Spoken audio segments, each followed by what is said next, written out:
مشاهدينا وين ما كنتوا عم بتابعونا بلبنان وبالعالم، تحية من برنامج من البيت ومن شاشة مريم تي في لكم. اليوم ضيفتي رح تكون السيدة خوليا بيسيرا الملقبة بخولس Heartly. She's a blogger and author of the novel based on true events, Save Your Prayers. This true story of a nation held hostage. She was influenced by the traumatic experience of her closest friend's experience while he was hostage of or by a guerrilla. The novel is a tribute to the families of the victims of kidnapping and violence in many countries, especially in the US or the United States. We will get to know more of her journey in this interview.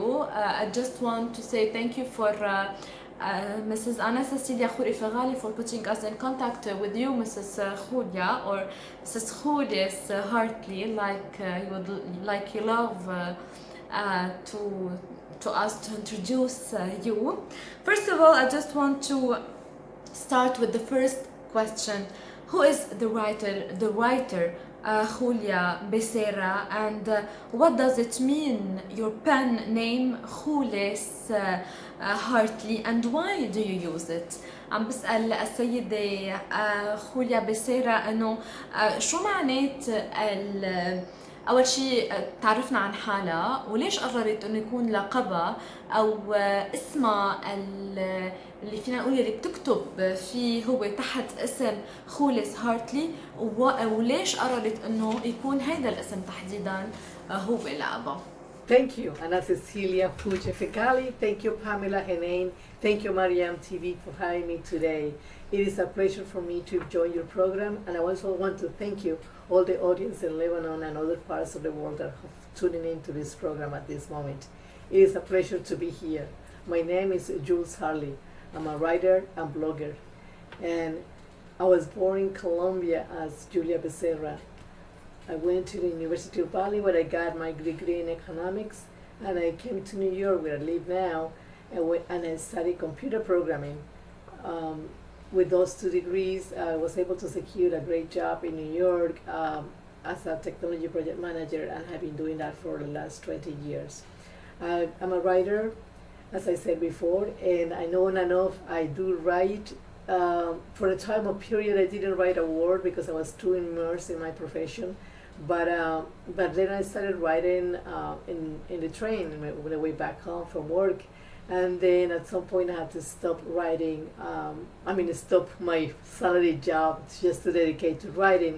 I really wanted to make sure that before my time ends in this planet, I can plant a seed in the new generations to care for the planet. With that in mind, I created a book, Morning the Super Bird, which is written in English but has been already translated to Spanish.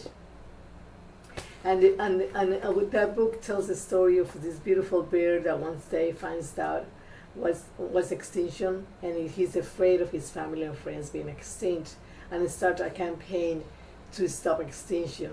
And it's something important because it's not something only happening to birds, but it's also happening to other animals, and also to the fauna and flora and the planet.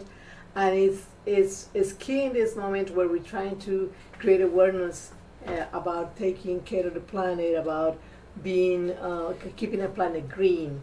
So for me, it's a pleasure to have it now available in Amazon in both languages, English and Spanish, and to be able to share it with the world. They're available anywhere in the world. And for me, it's a dream come true to have all the children and all the parents to feel the story and be part of it. What else do you want me to tell you about myself? I love the outdoors. I enjoy sunsets and sunrises in the mountains and in the ocean as well, on the beaches. I love animals, as I mentioned, and I have a bird feeder in my backyard where the wild birds come every morning to eat the seeds I leave out for them, or to take a bath in the water that I leave every morning. And I just enjoy their singing. It's like non-stop since very early in the morning. I've been asked many times why I use my pen name Jules Heartly, where my name actual name is Julia Becerra.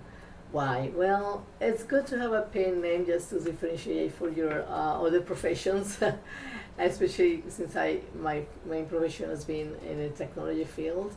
But I wanted to have a name that resonates with me internally, with who I am. My close friends call me Jules, and means joyful, youthful. I mean, like, and I kind of identify with that, being joyful, and heartly. Heartly means from the heart, and it really, for me, it's actually very important that to be part of my pen name, because when I write from my heart, and I want my readers to feel the stories in their hearts more than their minds, because that's how you plant the seeds.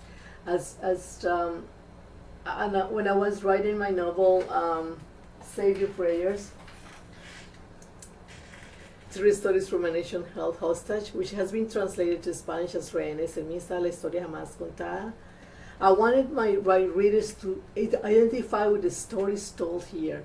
I wanted my readers to understand the feelings, the situations that the protagonists went through, because they are lessons of faith, of courage, of resilience that cannot be forgotten, that remind us of how we can be strong, and even in the most difficult moments. So Heartly says that. Heartly says, it's coming from my heart to your heart, to keep my words in your heart. But also, if you think about it, the heart is the place that the universe uses to guide us. It's where we feel our intuition. The heart is something that we should always listen to. Anytime we have a situation, a problem or something, well, our friends always tell us, why don't you listen to your heart, see what it tells you. So I invite you all today to do the same. Listen to your heart. نعم. مسز خوليا مجازة بالاقتصاد ودرست بنيويورك كمبيوتر بروجرامينج، وحصلت على وظيفة منيحة ومهمة.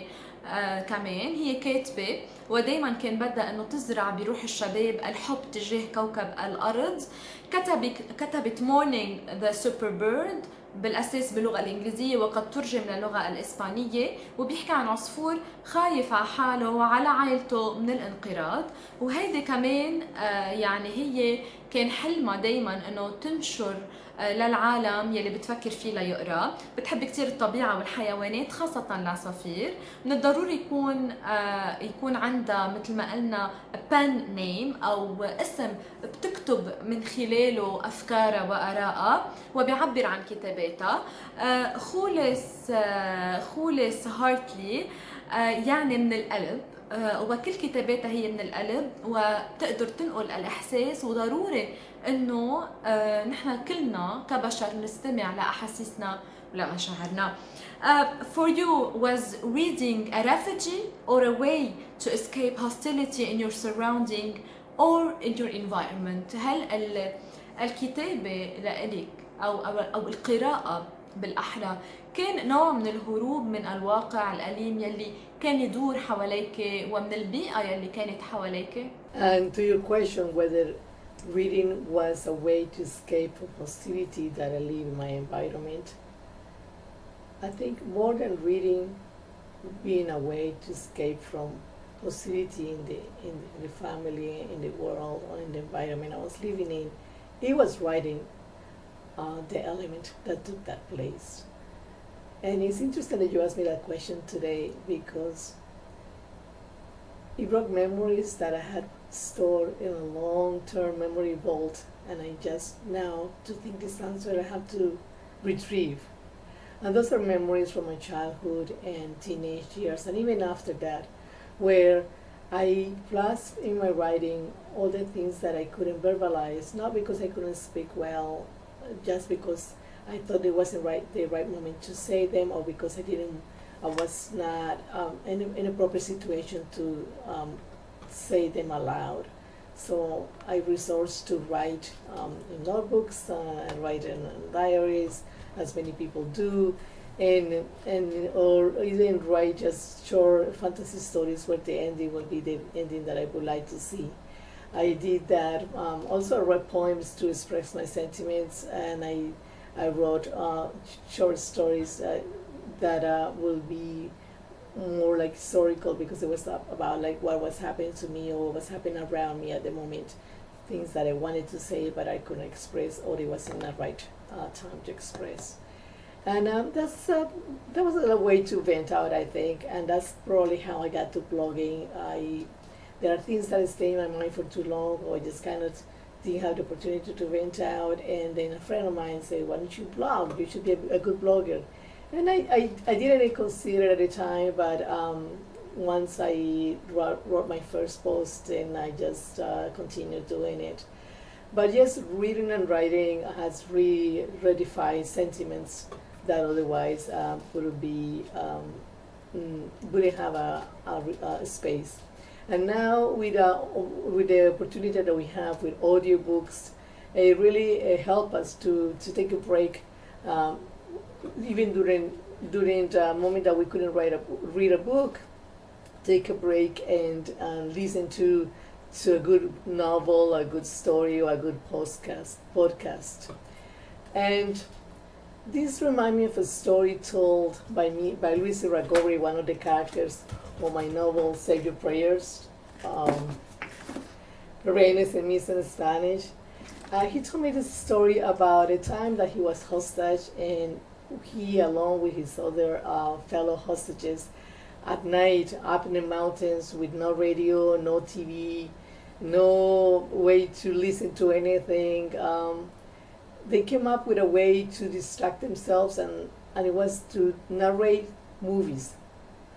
With movies they had watched before, and they narrated it with such a big detail that they felt actually as if they were living the story out of they were watching the movie. And that was actually a perfect way to escape from the hostility they were living in. In the same way that reading and writing an audiobook today help us to take a break from this COVID-19 pandemic, from the racism we're living, from the crazy times we are in, for corruption that is worldwide, and all the other situations that are not the best right now around the world, but we all have the faith and the hope that we can change for the better. نعم، بإيجاز بتقول إنه بكتاباتها بتحط كل أحاسيسها يلي ما قدرت تترجمهم من خلال الكلام، بتكتب مذكرات، بتكتب قصص، بتكتب أشعار وبتعبر فيهم عن مشاعرها. القصص بتكون قصيرة عادة، وهيك بلشت تنزل كل الاشياء على البلوج تبعها عبر الانترنت. بتقول كمان انه هي كمان بتسجل اوديو، كمان مهم كتير لنقدر نسمع القصص، ويمكن اهم حتى من الكتب، لانه كمان القصة بنقدر نسمعها وين ما كنا. وبتقول انه اصدقائها كمان يلي هن حفظوا يعني كتاباتها، وكمان بتحب كتير انه تشير مع اصدقائها كل كتاباتها. So, what level of reality do you use in your novel? قديش الكتابات والقصص اللي بتكتبيها بتكون واقعية؟ Fiction overcomes reality, or reality overcomes fiction. But the hardest part is to translate those emotions into writing, to express the reality in a way that an unsuspected reader can be taken away with that and living it, the moments, the scenes as they are presented. I do use a lot of reality in my writing. I do it. I actually write as close to the events as possible without making my novels a chronology. There is fiction there. There are dialogues that are trying to describe things that were just mere emotions, or scenes that were just given to me in a sentence. So I have to illustrate them in a scene. So there are dialogues that have been included, and description of characters that will allow for the reader to feel empathy for the reader, for the character, for the protagonist. My novel Save Your Prayers, for example, there is a story of a 10-year-old child that experienced a moment of panic and pain and emotional distress when during a Halloween party, somebody's custom remind him of a terrible moment when he was kidnapped along with his family. The event did not really happen during a Halloween party. It did happen in a different setting, in a different moment. But the emotions, the moment, what he felt are real. What is described in the scenes are real. It's just that I changed the scenery just to create the level of confidentiality that I promised my protagonist when he told me the story over a long conversation.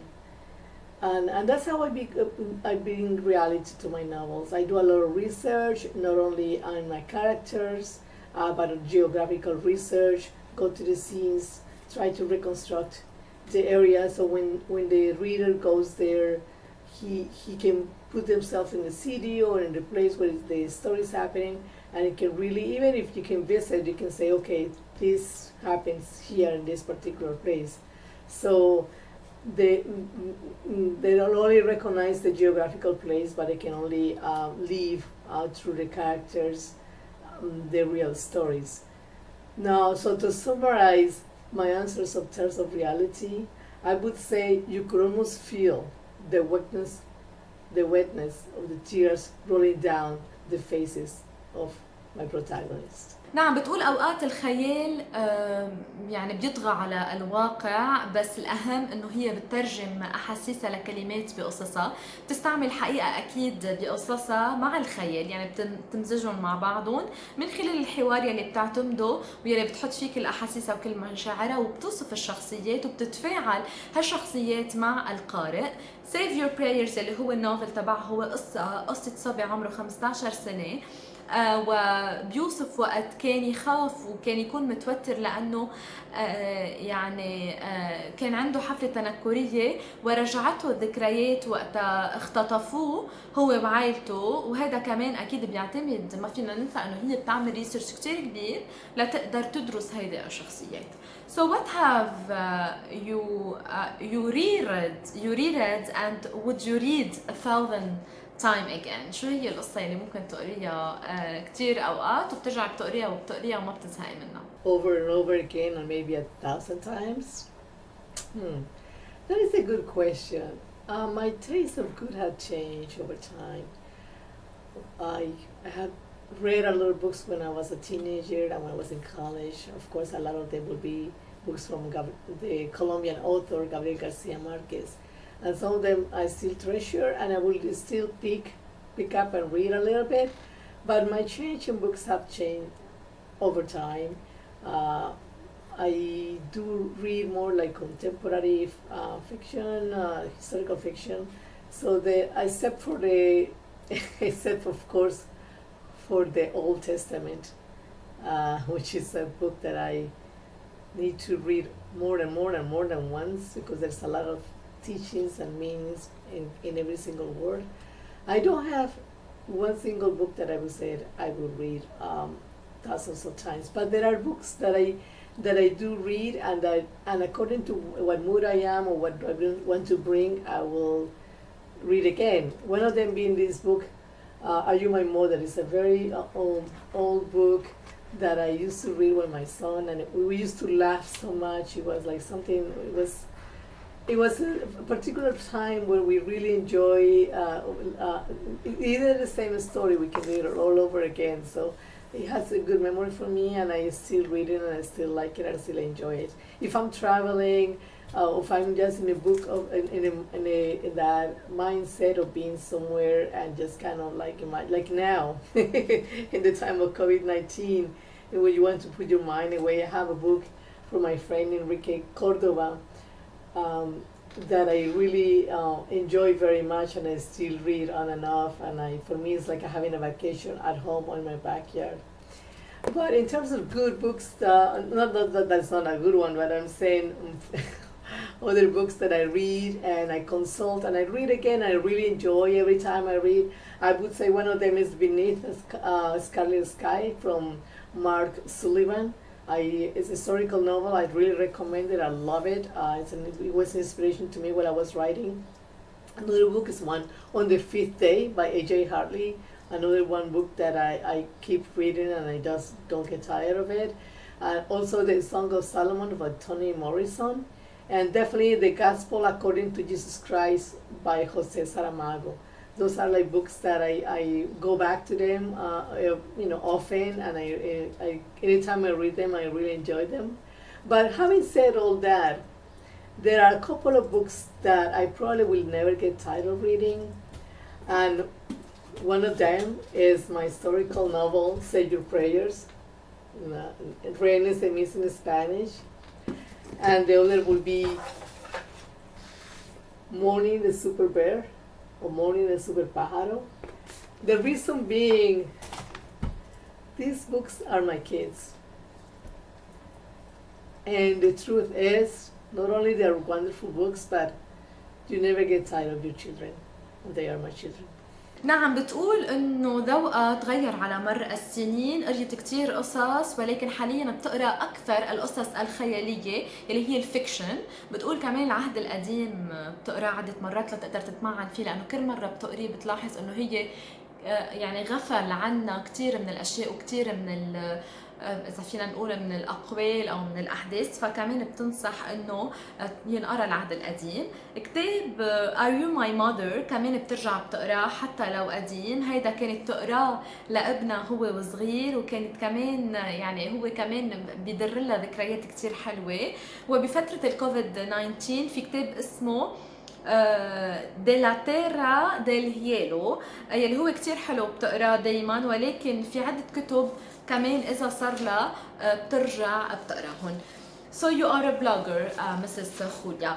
How do you find time to write and publish so many articles, and what is the frequency of the blog or of your blog posts؟ يعني عم بسألها إنه حضرتها عندها بلوج، عندها منصة على الإنترنت، كيف بتلاقي الوقت لتقدر تكتب وبذات الوقت تنشر على هذه المنصة؟ So how do I find time to blog? Blogging does takes time. Even in those given days when I just start writing a blog and just write it in one single sit down, even those times it takes me like a day or two to actually finish it to publish, because once I finish writing, you have to add the research that goes along with it, any illustrations that you want to add, and still you have to edit it. So in the best day would be a day, but usually takes probably 2 days to finish a blog. So it is a time-consuming event, and it's funny because when this whole COVID-19 pandemic started, I vowed to write every day. So I started writing every day, and then of course at the time I didn't imagine that this whole lockdown, stay home mandate was going to last as long as it has lasted. So at some point I was like, okay, there were so many interesting things to write about. There were so many situations, there were so many frustrations, there were so many things. There was like, one was hard to pick, and other times were like not a good thing to write, because I wanted to portray some message of hope, but sometimes we felt like there was no much hope in the situation. So I started then not writing daily, but weekly, then bi-weekly, and then when I went back to what I do now is that I have a monthly post in my blog. My blog actually is Life in 21. So anything that is happening in the 21st century, that's why the name is Life in 21. And one interesting thing about blogging is that yes, you have to have the discipline and to book time and say, okay, this time it's gonna be, this is 3 days or whatever, I'm just gonna be dedicated to my blog. But the truth is that there are sometimes stories that moments or situations that supersede that. There are interesting stories that find their own way to your mind and to your fingertips, and next thing you leave everything you're doing, everything you have planned for that day, and then you find yourself writing. And it's just like the words take their own life. They make their own schedule. They just come out and say, hey, I need to be out. And one of those stories actually is a story I mentioned sometimes in different interviews I have had, but it's one story that still stayed with me. And it's the story of this little girl, I'm sorry. Her name is Alisa. It's an 8-year-old that I met in Spain at the beach. And her story impressed me so much that by the end of the day, before I had even planned to do so, I had written a blog. She was having a good time at the beach, and she was running around, and then she fell and she scraped her knee. And she said, this little black beautiful girl, and then she scraped her knee, and then she noticed that her flesh was white. And she said, look, I'm white in the inside. We are all white in the inside. We are all the same. And that message is a message that is timeless. Stay with me and stay with us. I mean, we are all fighting racial justice and all that, and we forget to look at that reality. And it was so beautiful coming from this 8-year-old girl that I just couldn't help but write that blog. And as a good example how sometimes the stories themselves find their own time and create their own schedule, and made it to my blog post, Life in 21. نعم، بتقول انه البلوجينج بياخد كتير وقت منا بطبيعة الأحوال، لأنه كمان لازم تنزل على البلوج وتحط صور مناسبة للبوست، ولكن بذات الوقت بتتسلى. بالكوفيد 19 كتبت تقريبا كانت عم تكتب كل يوم لأنه الفترة كانت طويلة القعدة بالبيت، وفي كتير مشاكل واشياء بينكتب عنها بهيدي الفترة، وكان بدها تبعت رسائل طمأنين وأمل للناس من خلال كتاباتها. وفي قصة مع بنت صغيرة بتقول انه كان عمرها 8 سنين لقيتها التقت فيها بسبين وأثرت فيها كمان، يمكن كانت من أول كتاباتها على البلوج. So what is the the recipe of a good novel? شو هي مقومات الكتاب الجيد إذا فينا نقول؟ I guess that depends from the type of cuisine, which is what genre, and the chef, which is the writer. So in my case, I write historical novels, and in particular in the novel Save Your Prayers, true stories from a national health hostage, I try to portray all the stories not from a single angle, from different angles, so the reader can have their own view.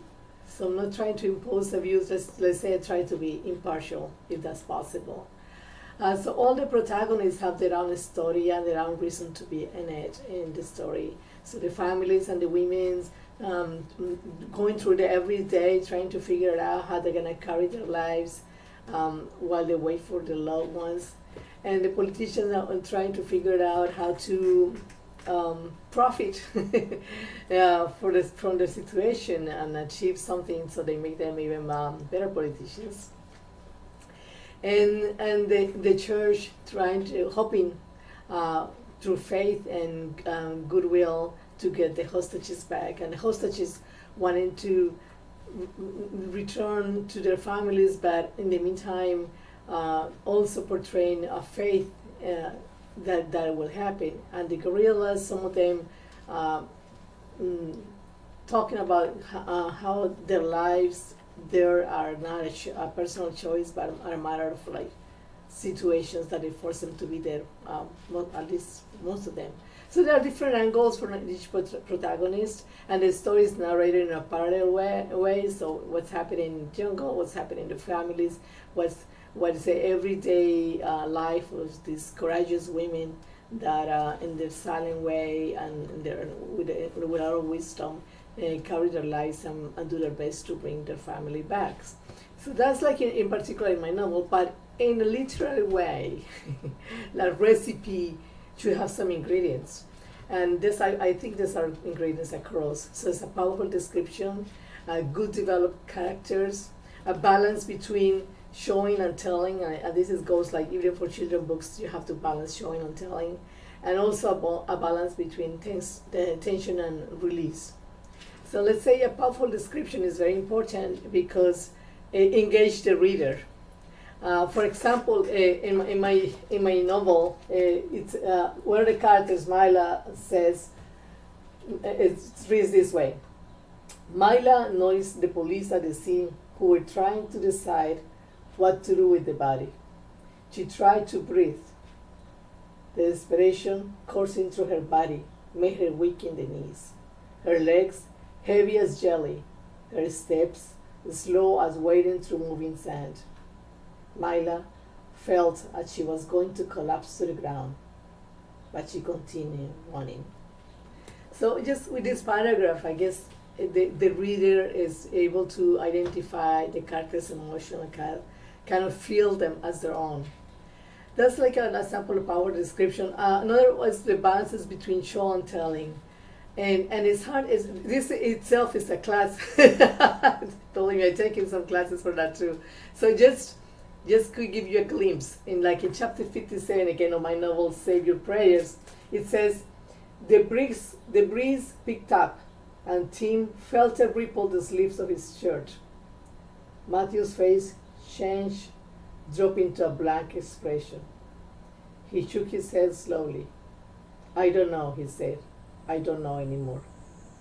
So even without a context, this paragraph will give you a feeling that these characters are feeling or facing something very strong at that moment.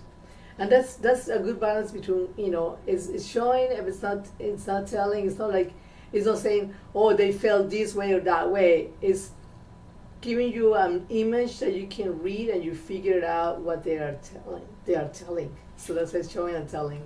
And of course, you develop the characters. You can do that initially just by telling a little bit about the characters as you introduce them in the novel. But then later on, you have like a background story, like a flashback, and you tell them enough for the character so the reader can feel sympathy for the characters, kind of like feel that empathy, I would say not sympathy, but empathy, and understand who the character is, kind of imagining how this character is, maybe imagine how he looks in a real life. And this is funny because in one of my book signings, one of the protagonists was with me at the book signings, and then when the person came and she has read the book already, I introduced my character, my real life character, to her, and she said, "Oh my God, I had you imagine you a little bit like that, but with a mustache or something like that." So I guess the narration was good enough for her to imagine how he looked like in real life. And it was funny that even with that in mind, she felt like, okay, it still looks a little different in real life, but I could still relate to it. And I think that was a good example of that, how you develop a character and how it's important to get the reader to identify with it. And also, of course, there's a strong and story logic, and some writers prefer to start the story at the end and start, going forward. My choice is to start from the beginning, and I just in this particular case, I have in Save Your Prayers, I have, like as I mentioned, two stories going in parallel, so we can see what's happening, like a novel or like a movie. You can see what's happening in different fronts. But and then of course, without forgetting that we need to keep the tension and release. So we cannot. There are a lot of tension that is building up, and there are small tensions and release along the way. So things that could give a breather to not only to the writer but to the reader, especially to the reader. And of course, there's also we all as writers looked at that for authenticity on the story, for a sense of originality, and also in a way of how to present a character in an original way. So how to introduce the character and in a way that the reader can by reading a few words can imagine what kind of person this person is. And I'm going to give you an example. In this chapter of the novel Save Your Prayers, I have this description of one of the main characters. Her kitchen was large and modern, and although it looked clean and organized, Myla felt compelled to clean and organize it even more. For her, cleaning absorbed hours and even days. It was her only reassurance that her house, a reflection of her life, was as close to perfection as possible. That is, until that moment. So it does give you a point of reference and a background and a hint something to come. But I guess just by reading that, you can imagine what kind of personality has Myla, one of the main characters of my book, Save Your Prayers. I highly recommend it. You will love it. Thank you for the question, and that's the answer to the question is long, but it could be longer because it's like a recipe for a good novel. I can tell you about the ingredients, but it's a lot to learn to get there. I mean to cook it. تعتمد على سرد قصة مش بس من وجهة نظرها ولكن من وجهة نظر مختلفة للقارئ كمان يكون عنده رأي بالموضوع وما بتجرب تفرض شيء. طريقة طرح الشخصيات مهمة وقصصهم، وكمان أكيد إنه القارئ يقدر يتعاطف معهم، ومهم كمان إنه يكون في شيء جديد دايما بالكتاب خاصة بالشخصيات. يعني نحن فعلا بنقدر كل الاشياء يلي عم بتقومي فيها ويلي عم تكتبيها لتقدري تبعتي الامل بالناس. So what is the highest personal cost paid for being where you are, and what is worth it, and was it worth it? شو هي إذا فينا نقول يعني ممكن نترجمها بأنه الثمن كان غالي لتقدر تتركي شغلك وتتفضلي للقراءة. هل كانت تستاهل تركة الشغل وتتفضل القراءة بهيدي الوتيرة؟ To your question, what is the highest personal cost paid to be where I am, and was it worth it? It's just an interesting question because for me to be able to dedicate myself to writing and to finish the novel Save Your Prayers, True Stories from a Nation Held Hostage, I had to leave my high-paid job at a very good financial institution to focus on writing it and finishing and publishing it. Was it worth it? I definitely think so. My goal was to have the novel live and published as for the 28-year anniversary of the events that are narrated in the story, as a tribute to all the victims, all the families, all the women that got up every day and fought for their lives, for the lives of their loved ones. They were able to do their jobs and beyond, with faith that they will one day will have a better life. So when the real life characters of the novel felt their life acknowledged, appreciated, and the stories brought up to life in the book to be read and understood and give merit by others, I felt that my effort was worth it. One case in particular was a reminder of that. There was a woman, actually, she was a hostage herself, and every year during the anniversary of the event, they have interviewed her and as a victim, and she always thought that she was not the only victim, as her mother, who was at home, suffered she got sick actually for the emotional distress of having her away from home without knowing if she will return alive or not, and for her she was the real victim. So when she found out that this book came out, she actually cried and she said, finally, she's been acknowledged, and that meant a lot to me, because one of the goals of the novel was to give merit to those women, those people, those men and children too, that show us their resilience, their love, their faith, their energy that they put every day, probably many times in a very quiet way, but a steady way to accomplish their goals. So even last fall, during the presentation and book signing in Florida, sold out event with the attended by the Colombian consul in Miami, Pedro Agustin Valencia. A lot of readers came and expressed their fascination with the novel. There was this woman that she said she cried with the novel. She laughed with it. She lived through it, and there were other people that expressed similar emotions. So for me, when a reader gets through that, and when other women tell me that I felt recognized and appreciated, when men said, they feel the vulnerability of the characters, then for me that's the best proof that the high personal cost I paid to write and publish this novel was thoroughly worth it. نعم، بتقول انه لقدرت تكتب وتخلص كتاباتها خاصة Save Your Prayers كان لازم تترك الشغل والتفرغ لعمل الكتابة. كان هالشي يستاهل بالنسبة لها انه تعمله كرمال الكتابة.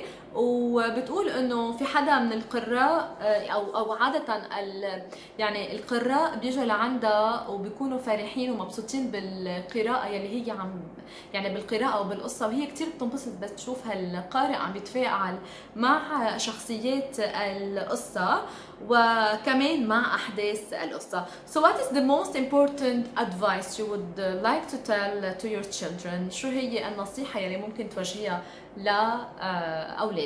I have been a believer of doing something you love. Always, will bring satisfaction, not only personal but monetary.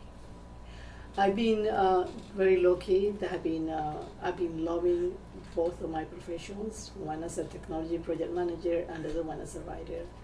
When I was at work as a project manager, it gave me a lot of satisfaction when I see my clients being happy with the products we release.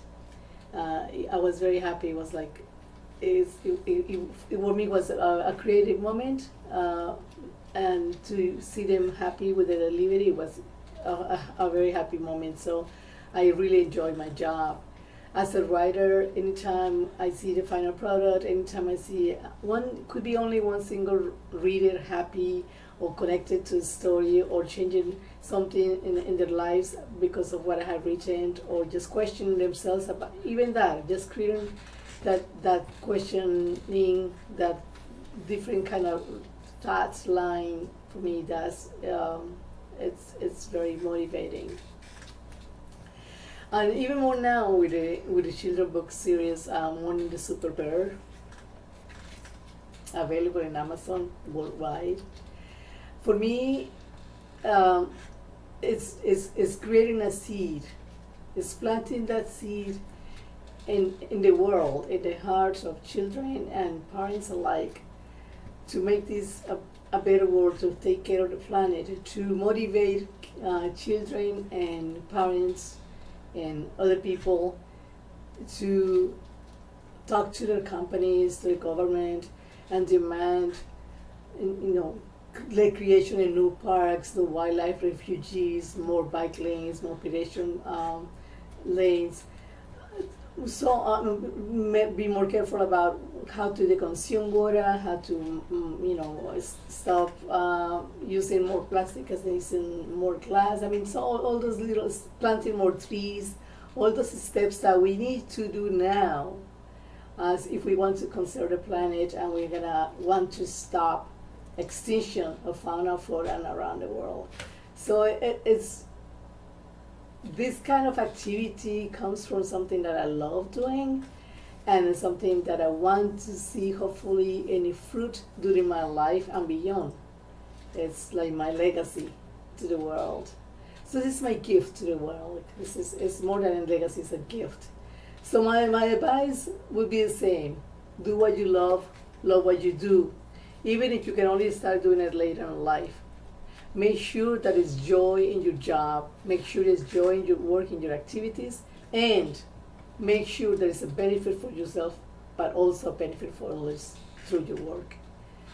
I think once you do that, you're gonna do well, you're gonna be passionate about what you do, and you're gonna project that passion through others. النصيحة هي إنه يكون عندهم شغف بعملهم وبشو بيعملوا، يحبوا عملهم. بتقول إنه بس كانت تشتغل وتشوف زبوناتها كتير مبسوطين كانت هي كمان تكون مبسوطة. المهم إنه نحن نكون بنحب شغلنا. What is the story related in the book Save Your Prayers? True stories form a nation held hostage translated to Spanish. إذا فينا نحكي شوي عن القصة الحقيقية اللي كتبتيها ب Save Your Prayers. What is the story narrated in my novel Save Your Prayers? True stories from a nation held hostage. Translated to Spanish as Reina en Misa, la historia más contada. In my novel, I present to the world the stories of two families and their lives, how each member of the family live his or her own story when their loved ones are kidnapped while attending church on a Sunday morning. The story does not focus at all in the event itself. It focuses on their stories, on their daily lives, and the stories of each member of the family, how their daily lives teach us about faith, about resilience, about courage, about renewing our daily energy, about having the certainty that things can get for the better. The story is full of emotions, and also full of love. Would this family succeed? Will they ever get their loved ones back? Will their faith pay off? That is for the reader to find out. All I can tell you is that they don't forget their gold. They don't let their guards down. And they wake up every day with renewed energy. It's uncertainty that their efforts will pay off. The characters of the novel are real life people who let me interview them only for the purpose of this novel. So their stories are stories never told. There are stories that they never said to anyone, not even to their own families, that they leave this story and they want to forget it and they never want to share it with anybody else. And then when it came the opportunity to talk to me, they opened their hearts and they told me the stories, and I'm very thankful to them, because thank you for that opportunity. Now we can understand their lives better, that we can have an insight about what's to be on the other side of the equation, not being the kidnapped, but being the family of the kidnapped, not being the wounded or the dead, but the family of one of them. Any of the victims of violence in the U.S. or any time in the world, because a lot is being told about, like, if you read the news or listen to the news on TV, a lot is being told about the disease. Like, oh, the person who died, he was like, he used to do this and that, he was a great person, whatever. But very little is said about their families. How they can continue their lives after a loved one has parted suddenly, especially in a violent event. How his life changes? What do you have to hold on to continue? All those things have almost never been mentioned, but they are now told in the novel Save Your Prayers, 3 stories from a nation held hostage.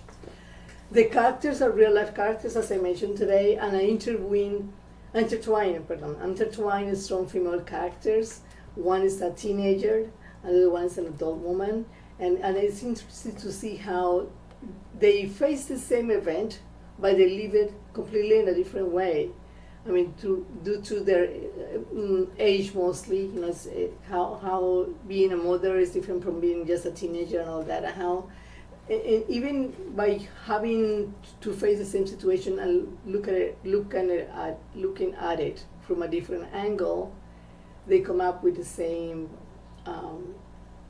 feeling of like fighting it with courage and in resilience, and especially with a lot of faith, renewable and renewed every single day. Even one of the youngest characters of the novel, a 5-year-old, teaches how, even in the toughest times, it's from the heart that we get our best wishes. It's from the heart that we just move on. When these characters, the 5-year-old, as I said, and during its Christmas season, holiday season, he is asked what he would like to have for his Christmas, for his holiday gifts. And he could ask for anything, the latest car, the latest model, a video game, I don't know, you name it. But what he wanted to have, as said in his own words, was, I want my daddy back for Christmas. I want to spend Christmas with my family. So that's a big teaching.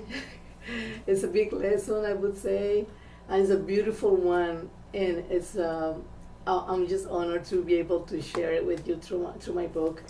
And there are other stories shared with the characters.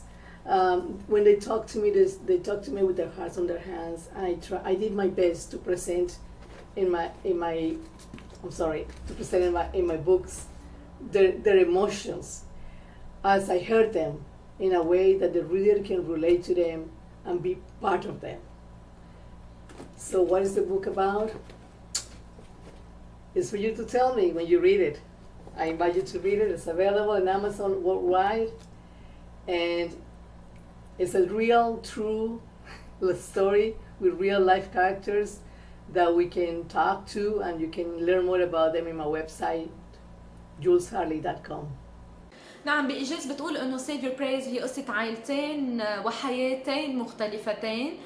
كل حدا انخطف له حدا، ولكن كل حدا من العائلة كان يعيش الأحداث بطريقة مختلفة. كمان يعني الاختطاف صارت هو والشخص رايح نهار الأحد على الكنيسة تم خطفه، وسلطت الضوء على حياتهم اليومية وكيف عاشوا هيدي الأحداث، وقد كانوا مؤمنين ومتعلقين بالإيمان وبربهم، وكيف صار معهم ذات الحادثة اللي هي عملية الخطف، ولكن كل عائلة عاشتها بطريقة مختلفة. So how is a routine day in the life of Jules Heartly?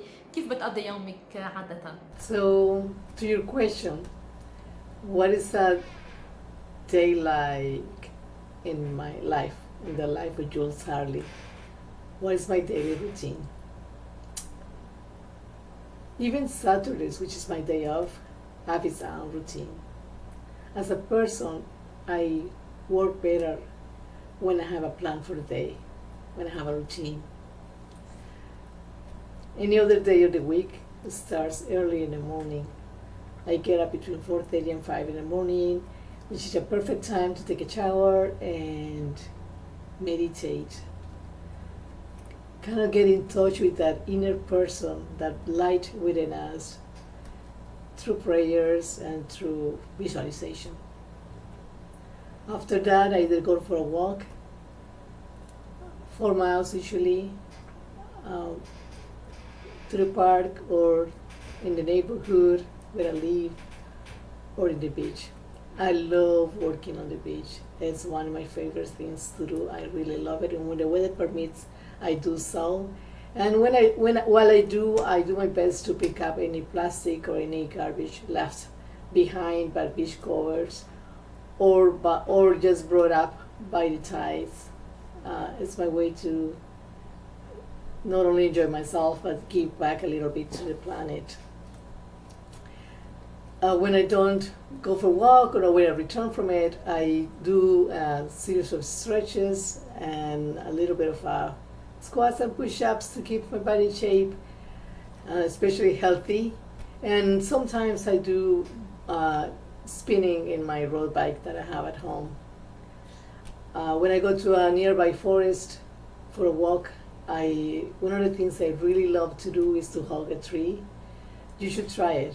It gives you a lot of peace. It's a lot of connection with nature. And actually, it's one practice that Japanese call for foresting, or it's a way to forest bathing. I think is the name. Sorry, forest bathing. And it's a really way to connect yourself, not only with your inner self, but with nature. And it's a good therapy as well. It gives you a lot of peace. If you can only do it for 2 or 5 minutes, I mean, you will be gone. You will be good for a while. After breakfast, I usually do my creative stuff. I write better in the mornings, or even better after a walk. And sometimes I schedule meetings with my creative team, and even if we don't meet every day, because we do it not as often, we stay in touch throughout the day.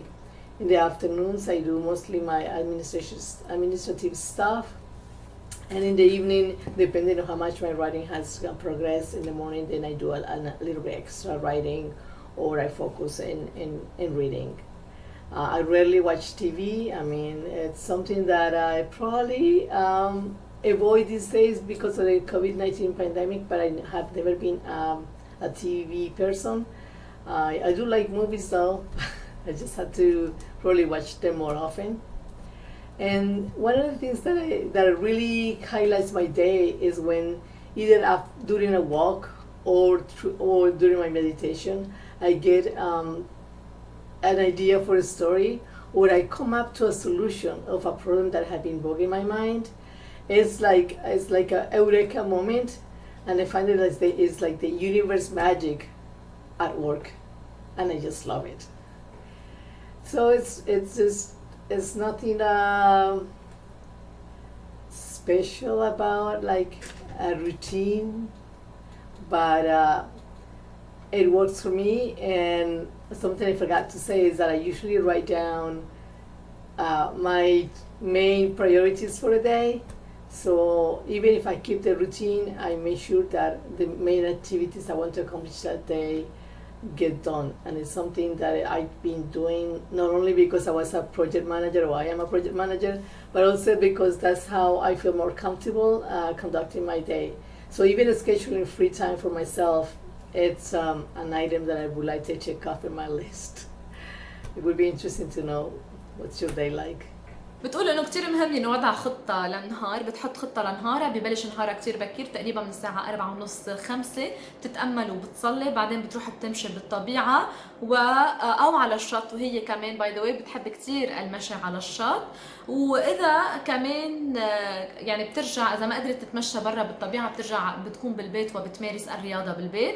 بتروح من بعدها بتتروق وبتبلش شغل، وهيك ببلش نهارها أكيد مع فريق العمل تبعها. وبتقول كمان إنه هي مش من كتير فانز التي في، ما بتحب كتير تحضر تي في، بتحب أكتر أكيد الكتابة. So to finish with this interview, Mrs. Julia, what would be your optimistic message for this time of crisis in the world? شو فيك تقدمي هيك يعني رسالة أمل بهالأوقات الصعبة اللي عم بمر فيها العالم؟ To your question, what would be my message? For these times we're living, these times that are challenging times, and that is a moment that is having the world in continuing pause.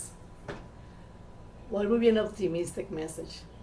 I think we have to also think about a realistic message, because I think the universe has making this big effort now to teach us a lesson,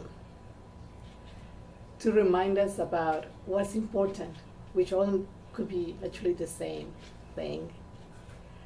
The lesson being that we are in need to show appreciation for the things that we have taken for granted, for appreciation for the little things and for the big things, for the possibility of going outside and taking a walk, saying hello to your neighbor without wearing a mask, for the possibility of hugging a loved one, for the possibility of enjoying a glass of water, of like just being outside without any fears, of like being happy to listen to the sounds of the ocean, or the singing of the birds, to be able to focus on little things that we sometimes take for granted, like sharing a meal with a family, or sharing a meal with a loved one, or thinking about the abundance that's in the universe, in the world, that without our care for it, maybe not as abundant anymore. Little things, even the appreciation for the snoring sound of a loved one in a restless night, in a sleepless night. Even the appreciation for the noise of the cars in the street, or for actually somebody hitting, the horn of the car unnecessarily, instead of the quietness that the streets have had because of the lockdown. So there are little things that are being there, and we sometimes think they're annoying, but in reality, it's something we should appreciate, because we have forgotten that what they mean, and we have forgotten to take care of our planet. We have forgotten to take care of our loved ones, and I think that's one of the teachings of the universe with this pandemic, and it's to be able to care for each other, to love for each other, and by doing so, the first step will be to love yourself. When you love yourself, you shine, and you care for yourself, and then once you do that, it's very easy to understand how important it is to care for others, how much you can give to others, because to give love, first you have to have love. So our message is to start there, loving yourself, caring for others, being appreciative, and of course, not only of yourself and the others, but for the planet we live in. Because as viruses as the coronavirus come from wet markets and the industrialization of animal farms, perhaps this pandemic is lasting long enough for us to look at the cause, the true cause of these viruses coming out every year.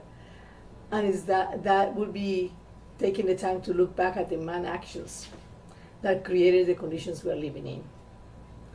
So my message in this time is to take the time to make this an opportunity to accept the need for change, to be that change, to grow and bond together as a single family, as a single nation, regardless of race, regardless of religion, regardless of the color of our skin, and do our best to take care of ourselves and take care of our planet. And take simple but steady steps to make that happen. And if needed be, we could be through a peaceful protest, a peaceful march, to ask our governments, to ask the businesses to stop the pollution, to do more for us as the citizens, and to provide what the universe has for each one of us, because each person has the right to food, to education, to health, to housing, and it's up to us to claim it. So we should take this time to energize ourselves and claim what we are given for the right when we're born, for the rightness of God, if we can say that. And if we already have that, if we already have all that housing, all the things that we are blessed with, then to take the opportunity to support others that don't have it yet and help them to achieve it. That is done through small steps. We can say that, but if we plant that seed, and we plant hope and faith and will and joy and put our hearts into it, we could live in a better world. So my advice, to summarize, is to take this opportunity to become the best person you can be, to make this opportunity to change, to grow, and to share that with others, to be thankful for life every single day, for all the blessings and all the opportunities, and for the chance that we have, and we no, I mean, some of us have to share these moments with our families. Make this as a moment, just a pause, to re-energize not only ourselves and our lives, but the life of our planet. Thank you for the question. But before I go, I would like to thank Pamela, Heneine. I would like to thank Anna, Cecilia, Juri, Feghali. I would like to thank the people of Lebanon, which I have them in my heart, because I think the resilience and courage that I've shown across the time, where they can prove to the world they can live among the midst of rough times. It's excellent, it's unbelievable.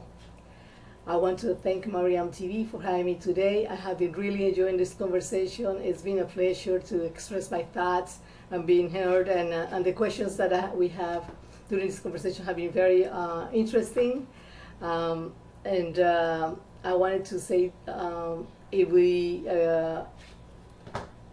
great to have a conversation again in the future. I want to also thank the audience for tuning into this program and hopefully to watching it again. And I want to say thank you to the universe for giving me the opportunity to be here today talking about these important subjects. I wish you well, Lebanon, all of you in Lebanon and at Mariam TV in your endeavors. And I say for today, just my short goodbye. Until the next time.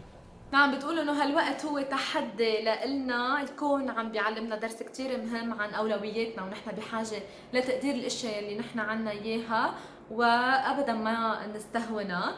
بتقول انه لازم نستعيد او لازم نستفيد من هالفرصه لنكون اشخاص ناضجين، ونشكر الله على كل النعم وعلى الحياه اللي عطينا اياها نحن وعائلتنا. Thank you so much Mrs. Julia Becerra or Mrs. Jules Heartly for this amazing interview. We hope that every novel you are writing is going to spread all over the world and to arrive to Lebanon, so we will get the chance to read it. Thank you for giving us all the optimistic ideas and for giving us the idea of prayers, and we hope that after this crisis everything is going to be okay and you will get to write many novels in the upcoming years. مشاهدينا لهون بتكون خلصت حلقتنا لليوم. ملتقينا معكم بموعد جديد. دايما انطرونا ببرنامجنا من البيت.